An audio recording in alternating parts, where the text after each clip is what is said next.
The Churchill Downs Saturday $100 budget edition of the Notorious OTB on the Sports Gambling Podcast Network is brought to you by Underdog. Underdog is hooking up new customers. Play just $5 and get $100 in bonus funds when you sign up with code SGPN.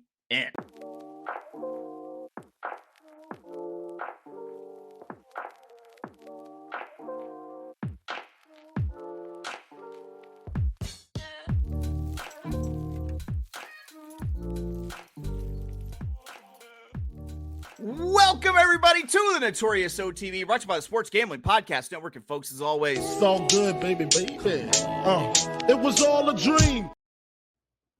We used to read Blood Horse Magazine. I got my cue in there. Yes, Cuban B. And I'm your host, Chase Sessoms, the Wolf of Oaklawn.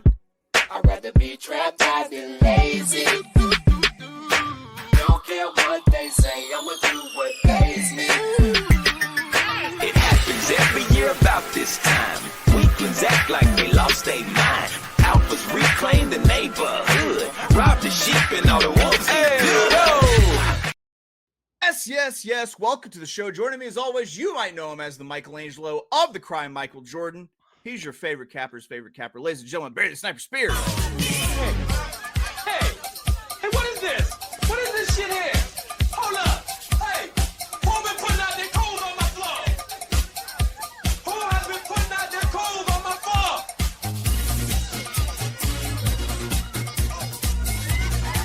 Hey. Have you people ever heard of toasters? Barry, what's good? Not much. I forgot to say yesterday that I know the name of that song.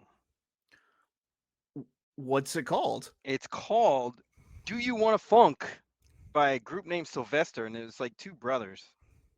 Yeah, both of them named. But I can't imagine what the other one's name is if they went with Sylvester, you know? I think this is rather mundane. I forget the other brother's name, but it's definitely Sylvester, Do You Want to Funk? So if anybody wants to sample that or, play it in the background while they're listening to us, feel free.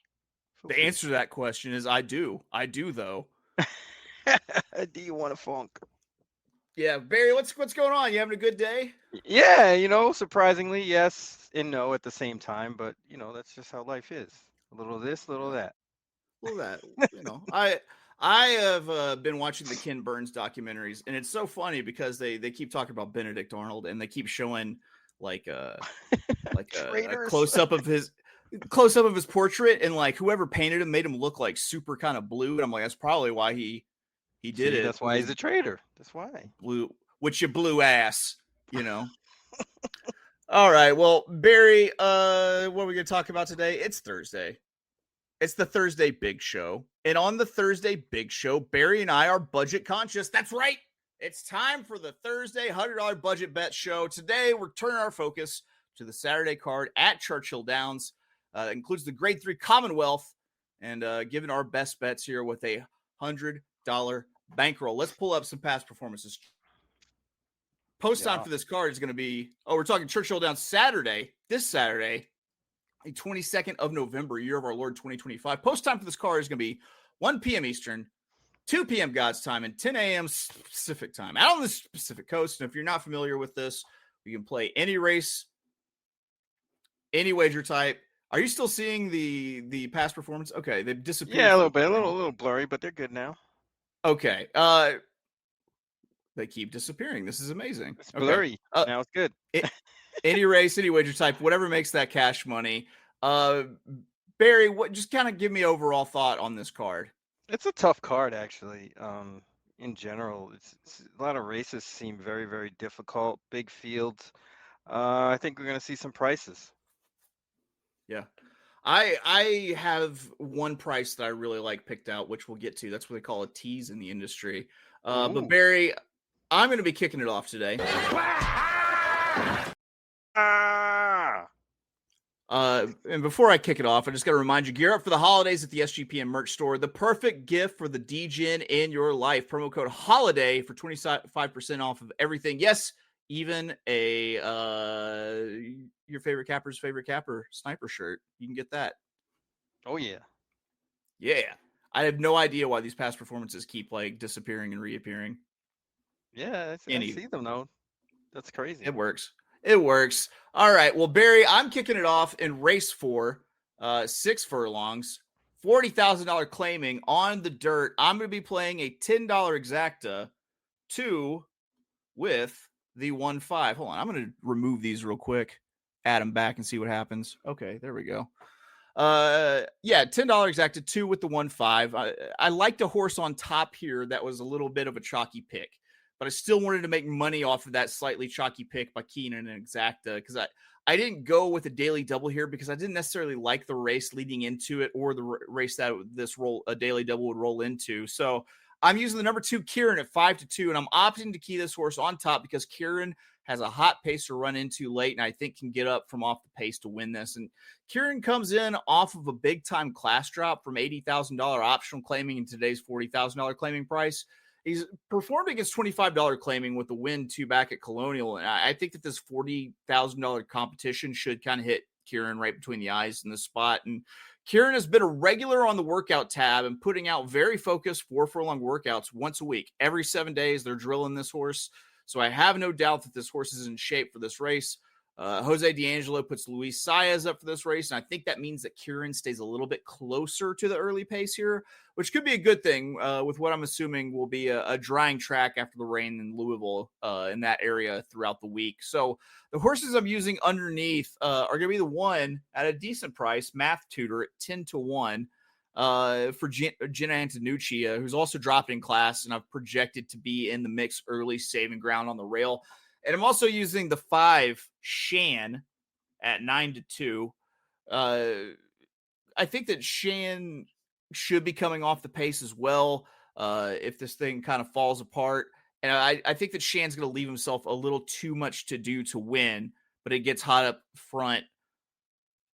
It should set up for him to at least get a piece. So that's my $10 exacta 2 with the 1-5. I'm in for $20 here in race 4.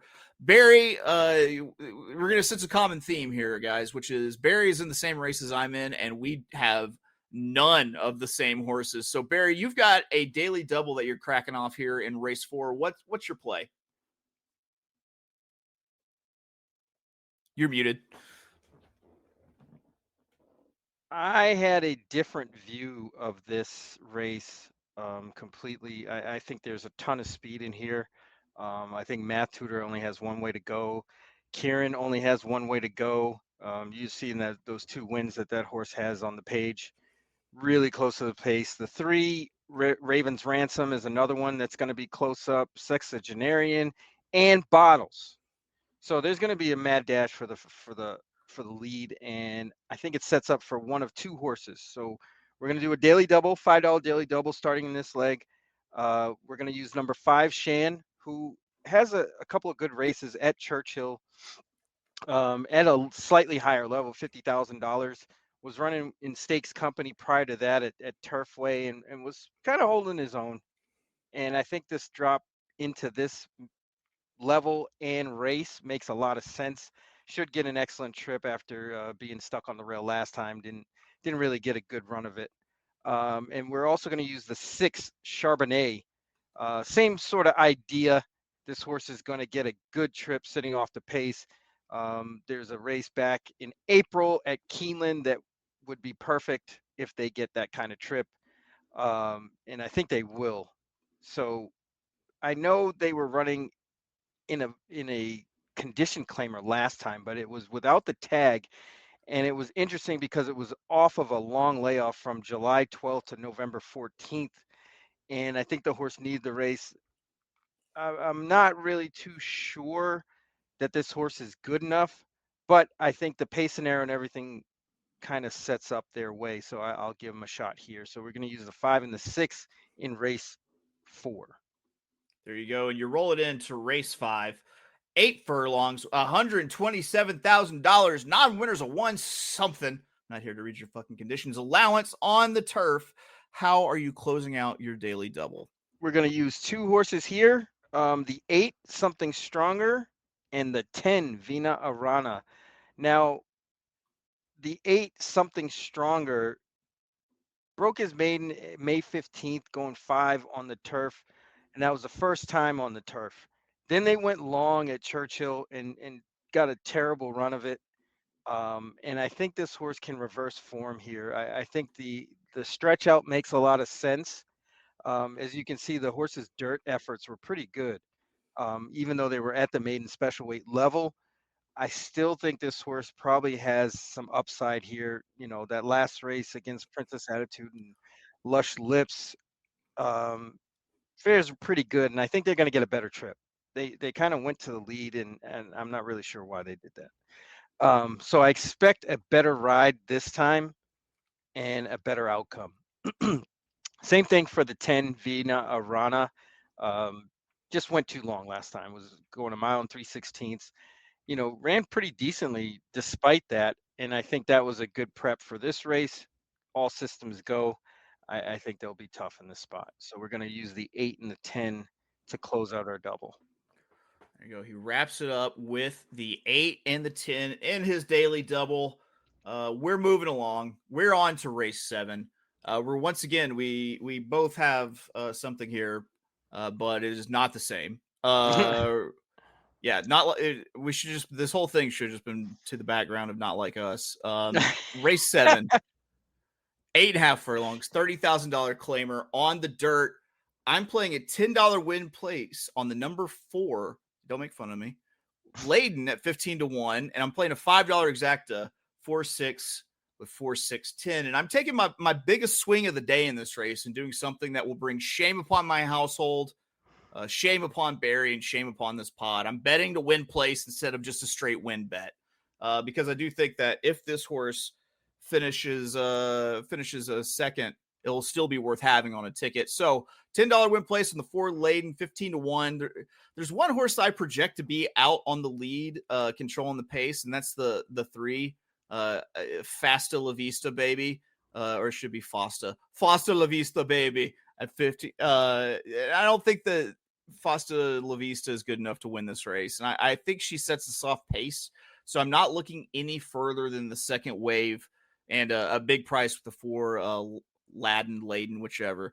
Last out, Layden was caught between horses, which I consider to be a troubled trip, since horses who are between 2 horses tend to be the first ones to back out. And Layden has some back class here with wins against what you would assume to be tougher competition and a 34,000 allowance, company at Horseshoe Indy. Matt Shirer enters this one off of a smoking 4 furlong workout, clocking in at 47-1 on the 6th of November. He also puts up Esquivel for this race, and they've hit at 22% together over the last year, and albeit with a small, sample size.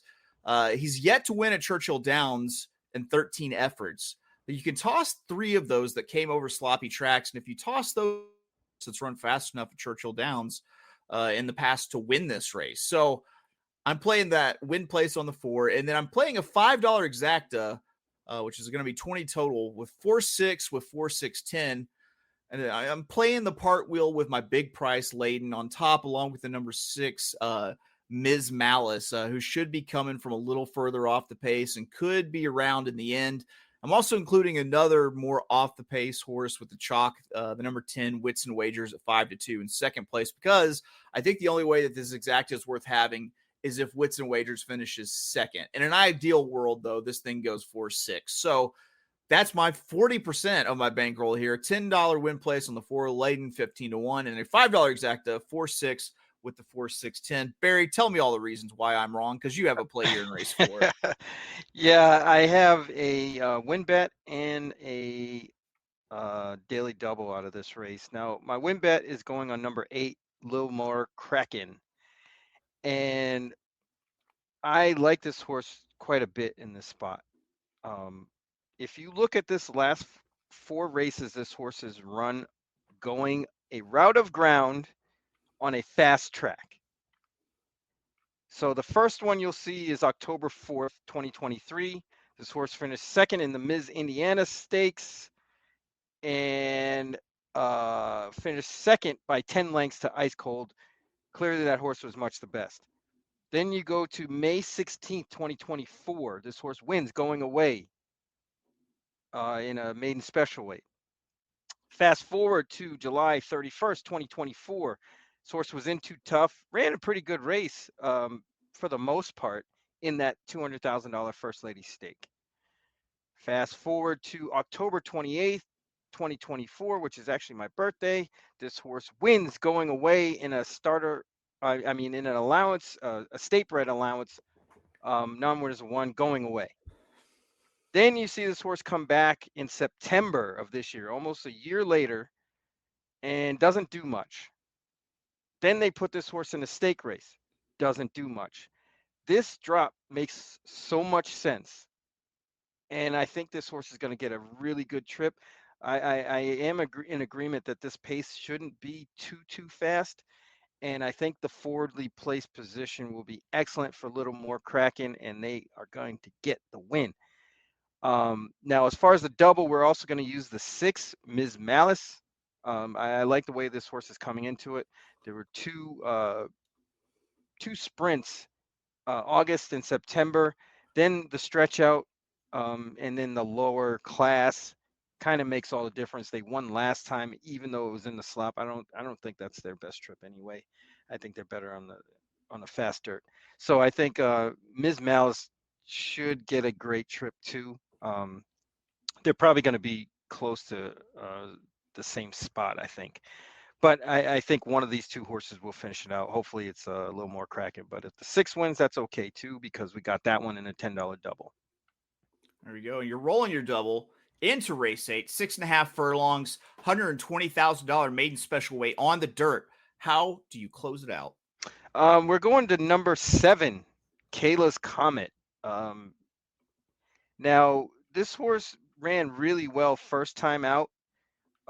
Just missed the paving at Ellis Park in August.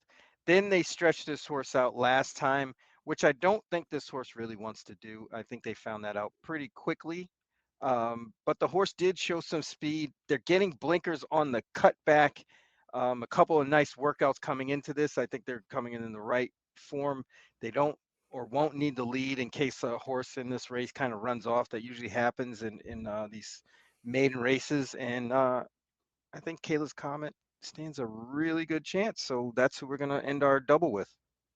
There you go. He ends the double with the 7, Kayla's Comet in race. What was that? Race 8? Yeah, race 8. Yes. All right. Well, race 8. Real quick, before we move on to our next races, guys, got to remind you, you can sign up with our good friends at First Bet and get a $250 sign-up bonus. Just go to 1stbet.com, unlock a $25 bonus for every $100 you bet over your first 60 days, up to a max bonus of $250. That's First Bet, code NOTB250. That will hook you up with that sign-up bonus. If you excuse me now, I need to get a brief rehydration interlude in. And what the fuck are you doing on TV anyhow? You know, I get calls from back home every fucking day. They think you went batshit.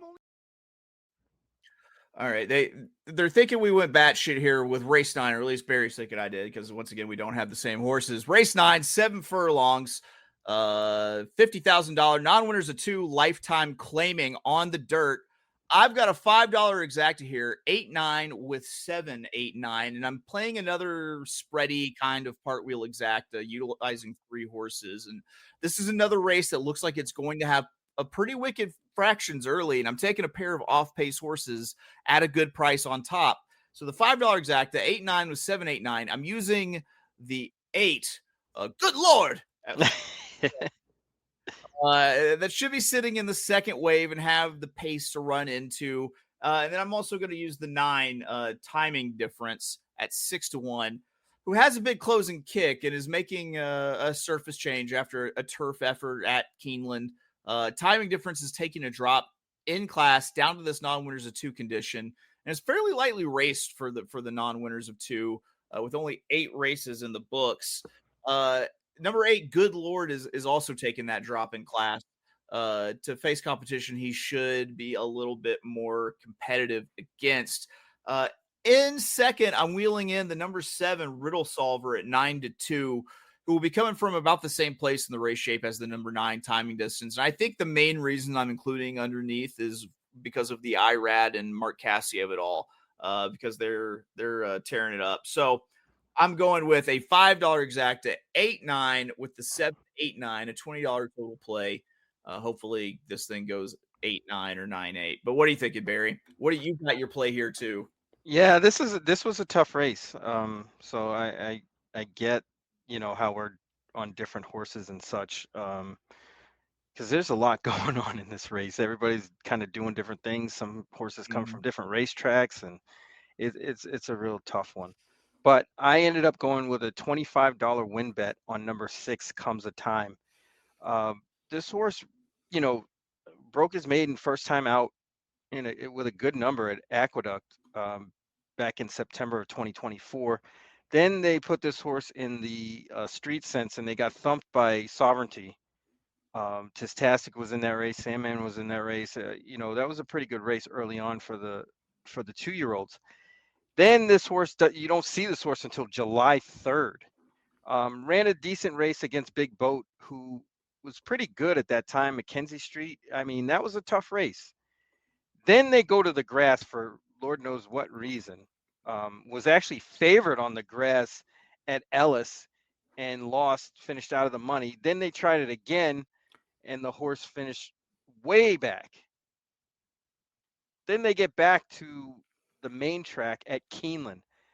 And to me, it looks like they were running this horse completely wrong. Like they were trying to force the pace and go to the lead, and I don't think this horse wants to do that. They tried it in that race at Keeneland on October 16th, and it didn't work. This horse was the favorite, got claimed by Linda Rice that day, which is huge. She comes back to this spot, and I think this is a really good spot for this horse as long as they ride this horse properly. Should sit right off the pace and pounce, not go to the lead. If they go to the lead, they're going to be stuck, and they're going to stink, and we're not going to like it. So at 8-1, I think they're worth a shot in this race. Not my most confident of picks, but I do think they do stand a really good chance with that kind of body of work. So we're going to go $25 to win on number 6, Comes a Time. Let's go. A question for you on Comes a Time. Linda claimed this horse. She's going to end up taking the horse to New York. But what is the rule that they have with claiming in Kentucky and shipping out? Like, don't they still have to race like after the claim in Kentucky before you can send them to another state? Thought it was a 30-day jail rule. Gotcha. And then they can run wherever, however. But I have to check on that because they might have to run in Kentucky, like you said. I'm not 100% sure, but if that's the case, she fits the bill here anyway. Yeah, I think this is a really good spot for a horse like that. There we go. I'm just going to remind everyone one last time before we get into our last plays on the card. Don't forget, first bet, that's 1stbet.com. Use that promo code NOTB250 and make sure you get a $250 sign up bonus. Right. And if you excuse me, I do need to take a brief rehydration interlude. Barry, what are we doing? We're giving out free picks. And I make nothing. Zero. Zilch. By the time I pay all my scientists, all my people in my research department, lab coats, it's a wash. Well, why you do it then, baby Billy? Well, because I'm selfless. We are on to race 10, 8.5 furlongs, $300,000, the Commonwealth Turf Stakes, grade 3. You would imagine on the turf. That's why they put that in the title. I've got a $10 win on the number 8, Chapman's Peak, and a $5 exacta 8 with the 311. Am I taking the Godolphin horse? It's Brad Cox trained and has Irad up. Yeah, fucking A right I am. Have you met me? Of course I'm doing that.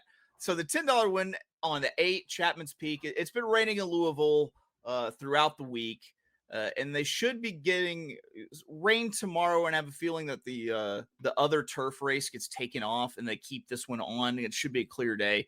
With that being said, it means that I think there should be some cut in the ground on this turf course. I look specifically for horses that have performed well in the softer going, and that's what I get with Chapman's Peak, who has a win going gate to wire on good turf at Keeneland last out.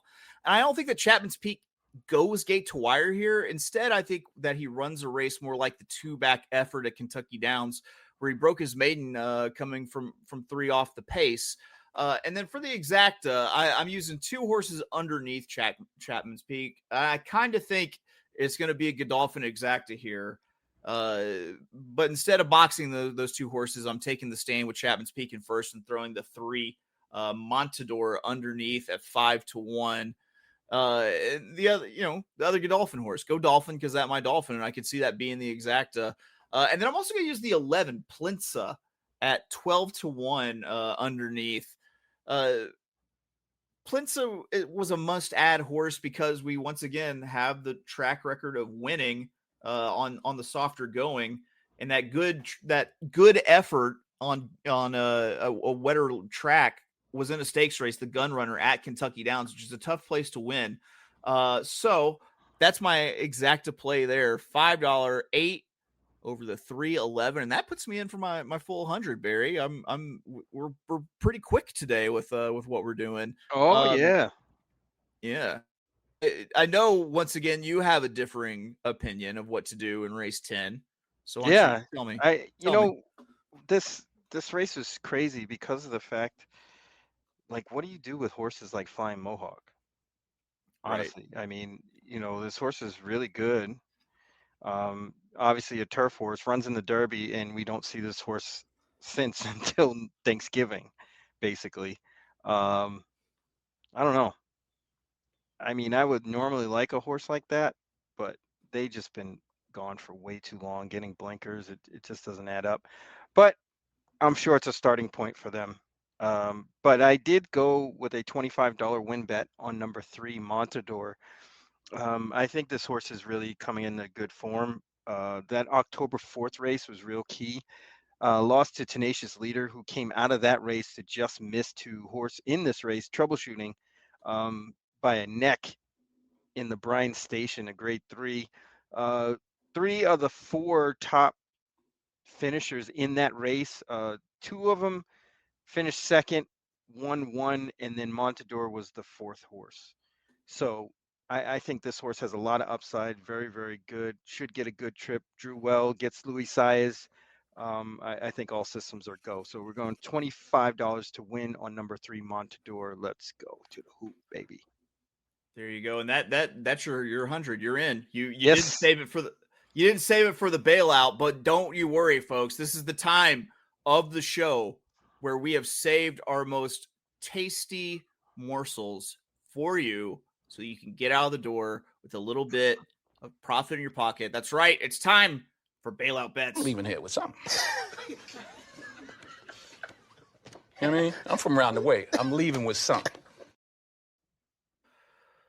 8.5 furlongs, $50,000 finale allowance here at Churchill Downs. I am going to play the 5.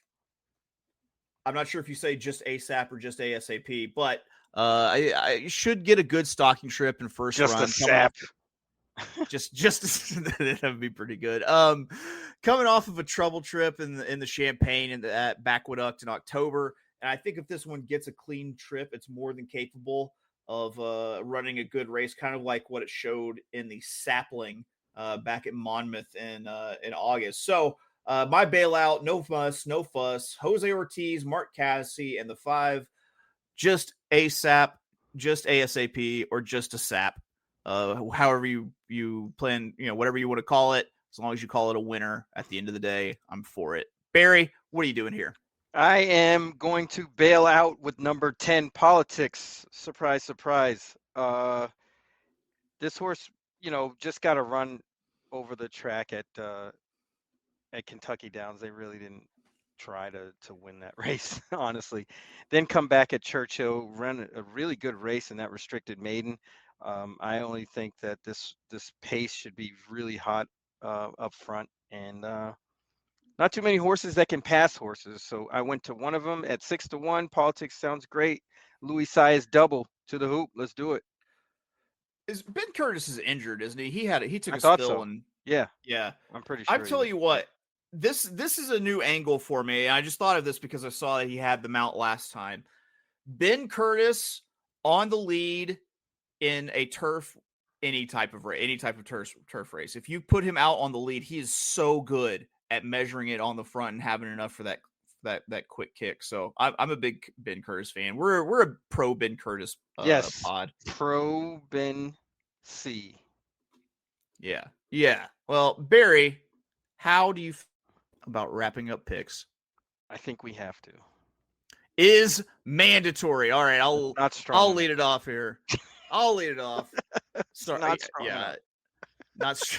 I'm coming in weak with my is mandatory. So Saturday Churchill Downs, $100 budget, race 4. I'm playing a $10 exacta 2-5. Which, by the way, we glossed over the fact that Notorious Hall of Famer Bottles was in that race. Yes, Bottles. Our man's Bottles. Then race 7, I've got a $10 win place. That's right. I'm playing the place bet also with the number 4, and then a $5 exacta 4-6 with 4-6-10. Race 9, I've got a $5 exacta 8-9 with 7-8-9. And then race 10, we're playing a $10 win on the Godolphin horse, the number 8, and a $5 exacta 8 over the other Godolphin horse, the number 3, Montador, and the 11. Barry, what do you got? Yeah, Bottles was a double casher. I remember that. Parks. Yeah. Yeah. So we got race 4, $5 daily double, number 5 Shan, and number 6 Charbonnet, with number 8 Something Stronger and number 10 Vina Arana in race 5. Race 7, $10 daily double, number 6 Ms. Malice and number 8 Little More Kraken, with number 7 Kayla's Comet in race 8. And we're doing a $10 win bet on number 8 Little More Kraken as well.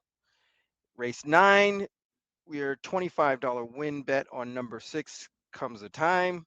Race 10, $25 win bet on number 3 Montador. And number 10 Politics is the bailout in race 11. Let's do this. There we go. Hoop it. Hoop it. I don't think I'm trying. Oh shit. Sorry. Hoop it. Oh, I got it. I got distracted there.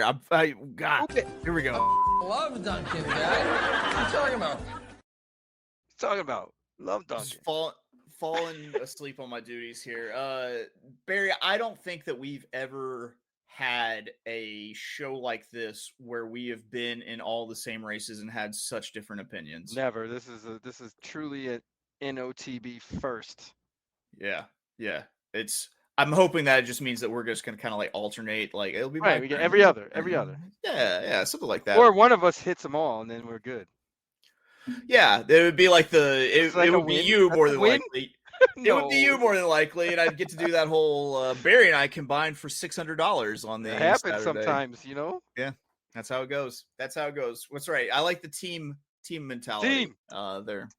Let's go. Yeah. Can't spell meat without team. I don't know how that works. Yeah. See. What do you have like a fire up from your times of playing pro ball, like that you remember, like a 1, 2, 3 something, you know? Honestly, we had Public Enemy "Welcome to the Terror Dome" as the song that we came out to in college. It was awesome. That's amazing. And it was unedited, which is even better. Nobody really could understand what was going on, but we did. Yeah, there you go. All right, well, that's going to do it for us here at the Notorious OTB. We've given you our $100 budget bets. We've given you our bailouts. There's nothing more that we can do for you. We'll be back tomorrow, however, with our most consequential show of the week when we give you our Fairgrounds Friday best bets that we don't just like, put them on our mamas. I don't know. Our mom is highly upset at this point. It's true. Well, here, I'm going to find us something to write out on. I think you know what it's going to be. We will see you tomorrow, bright and early, 9 a.m. Eastern, 8 a.m. God's time. See you then. Bye-bye. Can I make my phone call? Do I have rights? Can I make my phone call?